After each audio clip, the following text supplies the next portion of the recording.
Pemirsa, mantan Karo Paminal Divisi Propam Polri, Brigjen Hendra Kurniawan akhirnya divonis pidana 3 tahun penjara oleh Majelis Hakim Pengadilan Negeri Jakarta Selatan Senin 27 Februari 2023. Amar putusan dibacakan langsung oleh Hakim Ketua Ahmad Suhel.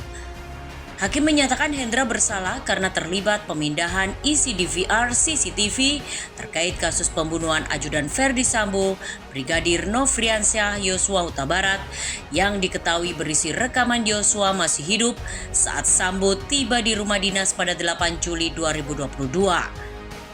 Perintah itu disebut berasal dari Sambo lalu secara berjenjang disampaikan kepada AKP Irfan Widianto yang bukan bawahan Hendra.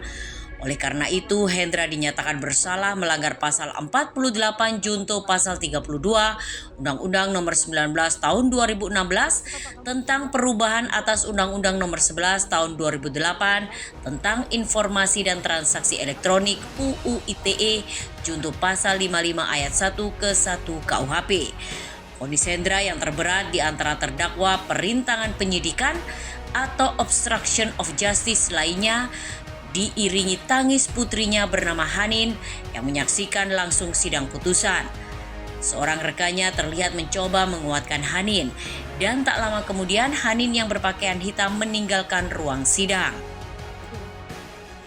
Vonis Hendra ini sama dengan tuntutan jaksa penuntut umum, sedangkan mantan Kaden B Biro Paminal Div Propam Polri, Kombes Agus Nurpatria yang disidang sebelum Hendra divonis 2 tahun atau lebih rendah 1 tahun dari tuntutan jaksa. Meski divonis lebih rendah dari tuntutan jaksa, Agus Nurpatria mengajukan banding. Sementara Hendra menyatakan pikir-pikir. 4 terdakwa perintangan penyidikan lainnya divonis lebih ringan dari tuntutan jaksa, di mana sidang digelar pada Kamis 23 Februari dan Jumat 24 Februari minggu kemarin. Mantan Wakaden B Biro Paminal Div Propam Polri Arif Rahman Arifin dituntut 1 tahun penjara dan vonis 10 bulan penjara. Mantan Korps Pri Kadif Propam Polri Cuk Putranto dituntut 2 tahun penjara dan vonis 1 tahun penjara. Mantan Kasubag Riksa Bagak Etika Biro Watprof Baikuni Wibowo tuntutan 2 tahun penjara dan vonis 1 tahun penjara. Mantan Kasubnit 1 Subdit 3 Ditipidum Bareskrim Polri AKP Irfan Widianto tuntutan 1 tahun penjara dan vonis 10 bulan penjara. Dari dakwaan pertama primer tersebut menyatakan terdakwa Hendra Kurniawan SIK terbukti secara sah dan meyakinkan bersalah melakukan tindak pidana dengan sengaja dan tanpa hak dengan cara apapun memindahkan suatu informasi milik publik yang dilakukan secara bersama-sama. Menjatuhkan pidana kepada terdakwa Hendra Kurniawan SIK. Oleh karena itu, dengan pidana penjara selama 3 tahun dan pidana denda sebesar 20 juta rupiah dengan ketentuan bila pidana denda tersebut tidak dibayar, maka harus diganti dengan pidana kurungan selama 3 bulan.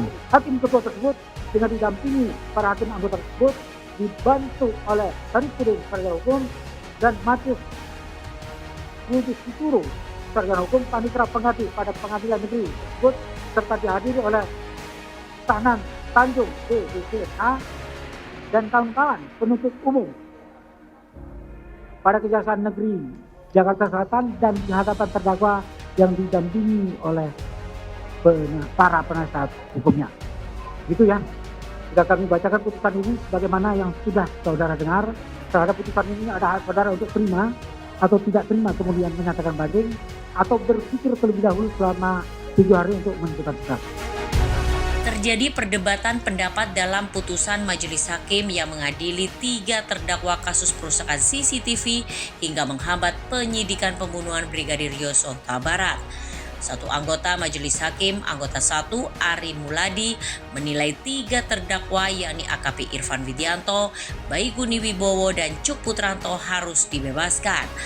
Hakim Ari menilai Irfan harus dibebaskan karena perbuatannya bukan tindak pidana. Perbedaan pendapat atau dissenting opinion dari hakim anggota 1 Ari itu disampaikan Ketua Majelis Hakim Afrizal Hadi saat sidang vonis. Hakim Ari menilai Irfan tidak terbukti unsur sengaja mengganti DVR CCTV untuk membuat terganggunya sistem elektronik atau tidak ada niat jahat. Baikuni juga tidak terbukti unsur sengaja menyalin rekaman DVR CCTV tidak menyebabkan rusaknya DVR CCTV. Cuk juga hanya melaksanakan perintah dari Agus Nurpatria yang kala itu menjabat Kaden A Paminal. Hakim Ari menilai hanya Ferdi Sambo yang memiliki niat agar rekaman CCTV itu dirusak.